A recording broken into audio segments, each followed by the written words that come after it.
Gauri Suryavanshi, S मराठीमध्ये आपलं स्वागत। वळूया आजच्या बातमीकडे। आलापल्ली येथील अज्जू पठाण यांनी आक्रोश उपोषणाची सांगता आज झाली आहे। अहेरी येथील संवर्ग विकास अधिकारी व ग्रामीण पाणी पुरवठ्याचे उप कार्यकारी अधिकारी कु स्नेहा राय यांनी पूर्ण मागण्या मान्य केल्या असे म्हणून माजी ग्रामपंचायत सरपंच अज्जू पठाण यांना लिंबू पाणी पाजून उपोषण सोडण्यात आले।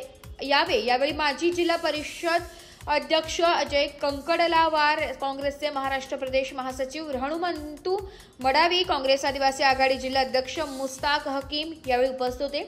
सन 2024 या सत्रात तेंडूपत्ता संकलनाचे 12 लाख रुपये आज दिनांक 18 सप्टेंबरला आलापल्ली ग्रामपंचायत देणार आहे, तर उर्वरित 1 महिन्याच्या आत रक्कम देण्यात येणार असल्याचे ग्रामपंचायत व्हीडीओ चाली गंजीवार यांनी लेखी दिले आहे। तर ग्रामीण पाणी पुरवठा पावसाळा संपताच आलापल्ली येथे पाणी पुरवठा सुरू करू असे ग्रामीण पाणी पुरवठा उपअभियंता राय यांनी लेखी दिले आहे, तर उर्वरित इतर कामांची चौकशी केल्या जाणार असंही आश्वासन दिले आहे। एस मराठी न्यूजसाठी जिल्हा प्रतिनिधी जावेद अली सय्यद, गडचिरोली।